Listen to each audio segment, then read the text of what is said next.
Even if Keir Starmer wanted to stand on, even if he has, cabinet ministers standing there still supporting him, and you've got 4 cabinet ministers there. It's not enough. It's not enough if you cannot command enough MPs. And there was talk that Burnham was going to be able to go in and say, I've got over 150 MPs supporting me. That's his majority in the Commons, and therefore he cannot command his business through the House of Commons, and he is toast then. And then he thinks, well, should I fight a leadership challenge, knowing that he won't beat Andy Burnham? And at that point, really, you've come to the end of the road. Yeah. And it must have been a very, very, very hard weekend for Keir Starmer and his family. I feel like it's worth just taking a pause and a breath and reflecting on where we are right now. 7 prime ministers in 10 years. It is absolutely extraordinary. The two of us have been on this street for moments like this. It feels like more times than we can remember.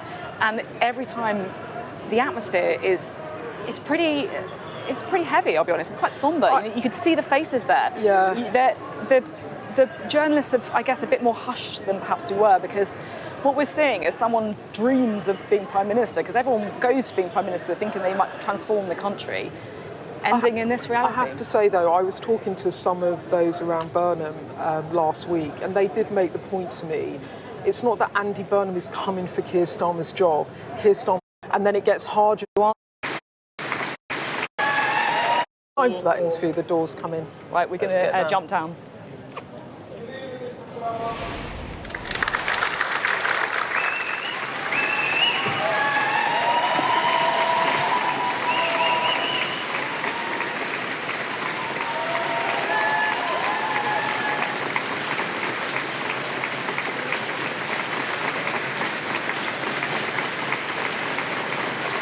Thank you. Thank you. Walking up this street 2 years ago was the proudest moment of my life. A new Labour government, the first in 14 years.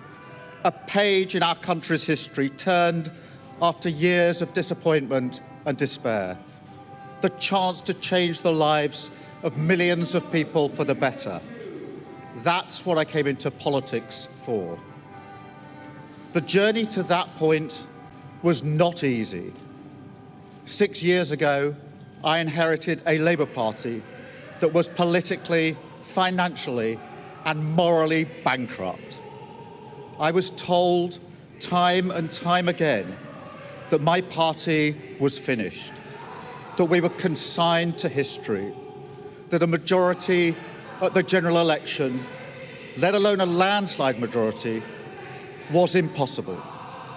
But we proved those people wrong, because we changed our party, ripping out the poison of anti-Semitism, restoring trust on the economy, defence and national security, and becoming a party that once again stood proudly with, not against, our national flag. The hard work of change was with a singular purpose, not power for power's sake, but to change Britain for the better, to build a fairer country with dignity and respect, where everyone is seen, everyone is valued, wealth and opportunity for all, not just the privileged few. And look at what we've achieved in just 2 years. An economy that is stronger, growing faster than our peers. Wages rising faster than inflation in every single month since we came to power. Investment secured, infrastructure being built. An end to austerity, with the fastest fall in NHS waiting lists for 17 years. The biggest improvement in rights for workers and renters in a generation. The biggest uplift in defence spending since the Cold War. Small boat crossings falling. Asylum hotels closing. Protecting young people from social media. And 500,000 children being lifted out of poverty because of the choices that I made. Our reputation in the world restored, with Britain once again standing up for decency, respect and the rule of law, securing trade deals, standing with Ukraine, standing up for our values and rebuilding our relationship with our allies in Europe. Change promised by a Labour government, change fought for by a Labour government, change delivered by a Labour government. But I know the question being asked now is not who was best placed to change the Labour Party, to take us into power and to begin the vital work of improving lives for millions of people. Those questions have been answered. The question my party is asking now is whether I am best placed to lead us into the next general election. I have heard the answer of my parliamentary party to that question, and I accept that answer with good grace. Every decision I've taken has been about putting the country I love first. That is why I will resign as leader of the Labour Party. I have spoken to His Majesty the King this morning to inform him of my decision. I will ask the National Executive Committee of the Labour Party to set out a timetable with nominations opening on the 9th of July and completed by the summer recess. In the case of a contest, this will ensure a new leader is in place before Parliament returns in September.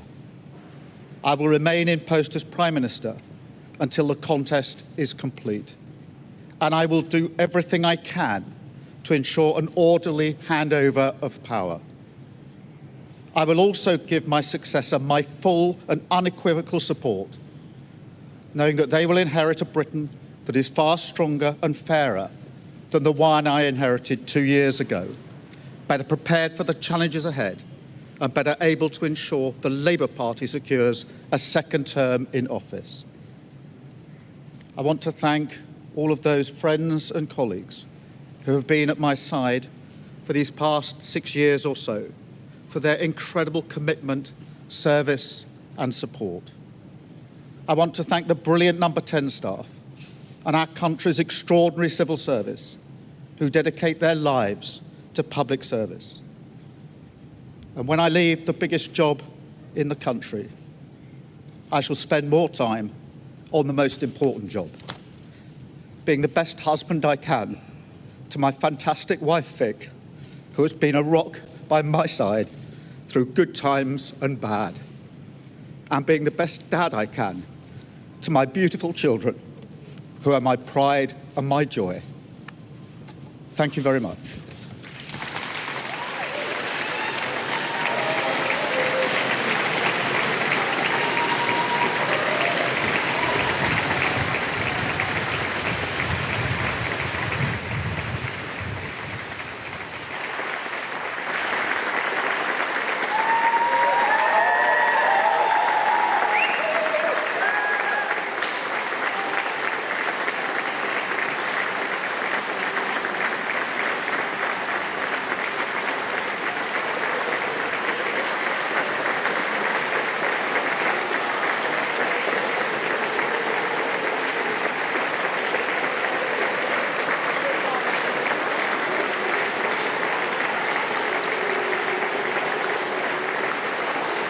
Keir Starmer resigning as leader of the Labour Party. An emotional speech, holding hands with his wife Victoria as he re-entered Downing Street.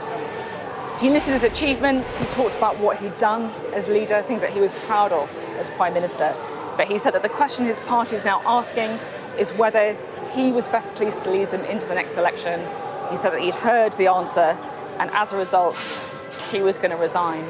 Beth, your reflections on the speech? Well, look, it was a very well-constructed speech. I'll just take you through it. I mean, he talked at the start about rebuilding the Labour Party. He said that after the 2019 general election, Labour was consigned to history. He said that people told him it was impossible to win a general election. He then went on to do this, and he said, my objective was to build a fairer country with dignity and respect. The second section of that speech was about his achievements, and this is why I think he is probably very sore about being forced out of office. He talked about the economy. He talked about an end to austerity, falling waiting lists in the NHS.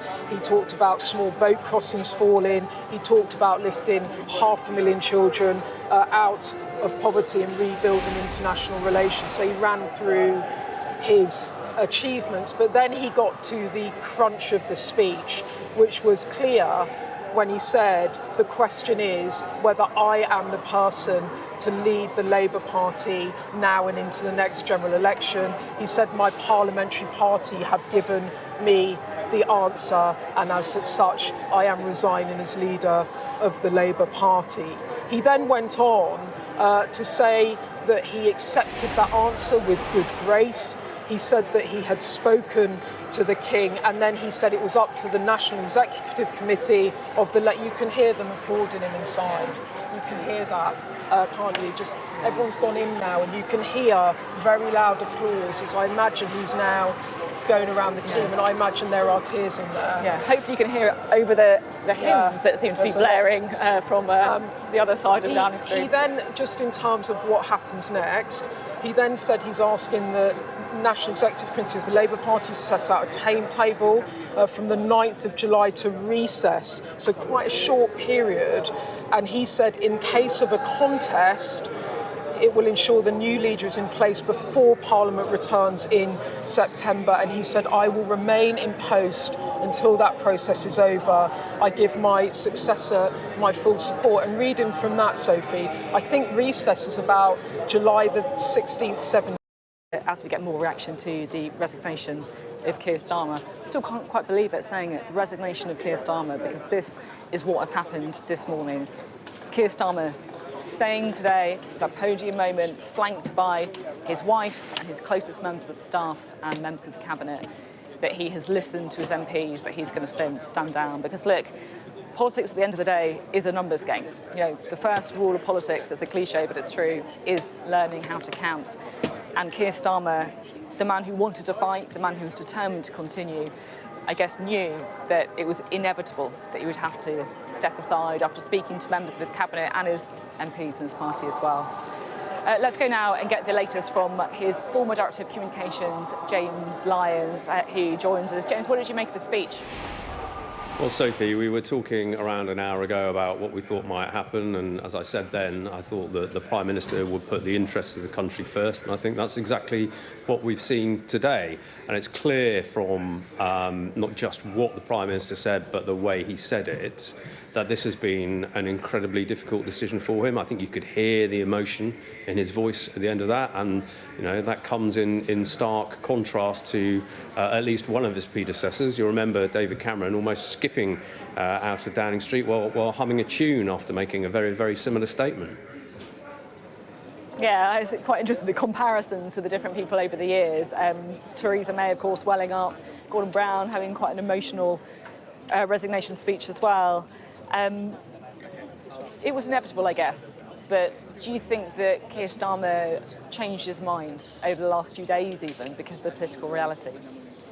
Well, look, I actually found myself at a party on Saturday night with some of the people who were stood in the street applauding just now, and the direction of travel was clear from their faces. But I said, back when Andy Burnham was given the green light to stand in Makerfield just over a month ago, that I thought it was inevitable that if he won that by-election, the Prime Minister's days were numbered. And I predicted then that we'd see a coronation and not a contest, and I think that's still where we are. Can I ask about the timetable of what happens next? Because we got a bit of a sense of it, didn't we? That Keir Starmer said that he would stay on as the Labour leadership contest was sparked. How quickly do you think we could have another Prime Minister in position? Well, I think he said the deadline for nominations was July the 9th, which would suggest that, you know, if there isn't a contest, things could move very quickly after then. He may wish to stay on until the beginning of the summer recess or whatever else, but clearly they're going to have to be conversations between him and Team Burnham. But look, I think you've seen over the last sort of 72 hours some of the problems that Andy Burnham and his team face. The speculation around who's going to be Chancellor, for instance. What is going to be his approach to some of the really pressing problems the country faces, which do not go away. In some ways, it hasn't always looked like this over the last sort of week or so. But changing leaders, the easy bit. The problems that the country faces remain, and I think the longer the gap between Andy Burnham getting into Downing Street behind you and tackling these problems, I think the more the speculation will come, and the more that risks chipping away at his momentum and his authority. There's going to be so many days and weeks ahead where we're talking about Burnham. What kind of Prime Minister could he be? What's Burnhamism? All that kind of stuff. But I guess today the question I want to ask you is, how do you think Keir Starmer will be remembered as Prime Minister? Well, look, the Labour Party and the country owe a huge debt of gratitude to the Prime Minister. He took the party back from the hard left and made it electable and delivered a landslide in one parliamentary term, which nobody thought was possible. He did in one parliament what it took Neil Kinnock and Tony Blair and John Smith 3 parliaments to achieve. So I think he will be remembered for that rather than his time in office. James, always good to talk to you. I'm sure we'll be talking a lot in the days ahead as well. James Lyons there, former Director of Communications to Keir Starmer. Well, Keir Starmer has resigned as leader of the Labour Party. He says that a contest will be sparked in July, and he will stay on as leader until that process has concluded. It is quite a moment here in Westminster. 7 Prime Ministers in 10 years.